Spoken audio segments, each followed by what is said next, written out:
Sudan આફ્રિકાથી આવેલા છે, અત્યારે બરોડાથી આવેલા છે, અને એમના જીવનની અંદર કેવો ખતરનાક મિરેકલ થયો એ પણ કહેશે.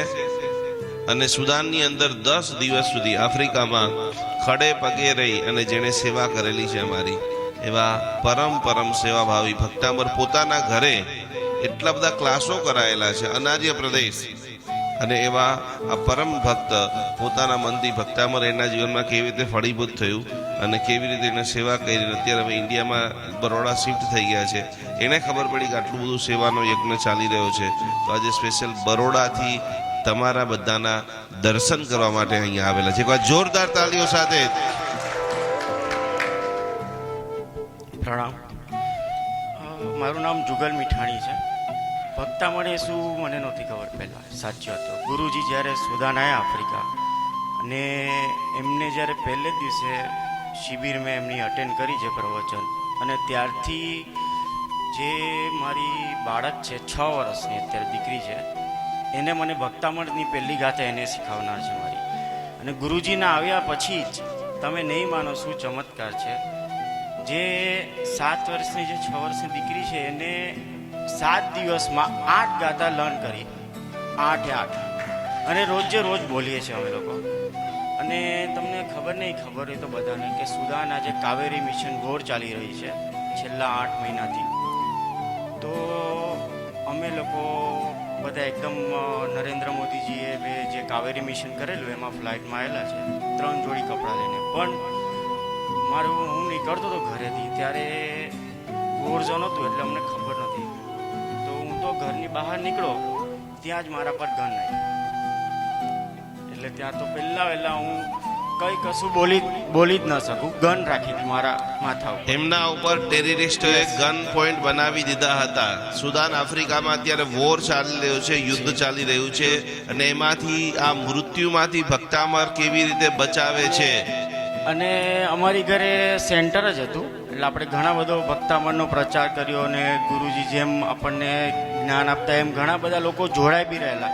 છેલ્લે 15 થી 20 જણા આગળ વધતા હતા. પછી આવું વોર થયું, અને તમે નહીં માનો કે અમે હજી એમ કહેતા હતા કે થઈ જશે 2-3 દિવસમાં. પણ જ્યારે અમારી ઉપરથી ફાઇટર પ્લેન જાય ને રોકેટ છૂટે ને, ત્યારે એ જે દ્રશ્ય છે એ કોઈને ન જોવા મળે. અને જે ગન પોઈન્ટ રાખેલો ત્યારે તો હું કે એક શબ્દ ન બોલી શકતો, કે 2 મિનિટ માટે તો એમ કહે કે કા આપણે ગયા કા હે આદિનાથ દાદા બચાવજો. અને મારા મનમાં ત્યારે બસ એક જ આવી હતી, પહેલી ગાથા જે મારી દીકરીએ શીખવાડી ગુરુજીએ, એ ગાથા બોલ્યો. ને શું થયું એને પહેલાં ને કે એને મને કીધું તું કેમ ઊભો ન રહ્યો. મેં કીધું સંભળાણું નહીં મને. તો ગન ધારી દીધી અને મને કહે કે શું થયું મને નથી ખબર કે એને કીધું કે આઈડી બતાવો. એટલે મેં આઈડી બતાવી મને જવા દીધું. આ રિયલીમાં આ મારી લાઈફનો હું તો ગણું છું. અને અહીંયા આવીને ભક્તામણની ગાથાથી મને આદિનાથ દાદાના આશીર્વાદથી, ભક્તામણની ગાથાથી હું અત્યારે રિયલ એસ્ટેટનો બિઝનેસ બી મેં ચાલુ કર્યો છે, જે મને સામેથી ઓફર મળેલી. અરિહંત એસ્ટેટ હબ બરોડામાં અત્યારે ચાલુ છે અમારું, અને આશીર્વાદથી બધું બરાબર ચાલી રહ્યું છે. થેન્ક યુ જુગલભાઈ. બોલો ભક્તામર સ્તોત્ર કી. मृत्युमाथी पण जीवन भक्तामर स्तोत्र हमें दे सकता है, ये प्रैक्टिकल दृष्टांत. इनका पूरा सारांश मैं आपको बता देता हूं कि इनके सर के ऊपर टेररिस्टों ने या वहां के पुलिस वालों ने जो गन रख दी थी 0, और उस वक्त उनकी बेटी, और उनकी बेटी का वीडियो भी हमने डाला हुआ है भक्तामर का. इतना मधुर बोलती है. इनकी वाइफ भी भक्तामर की इतनी ज़बरदस्त कोटि की साधना करती है.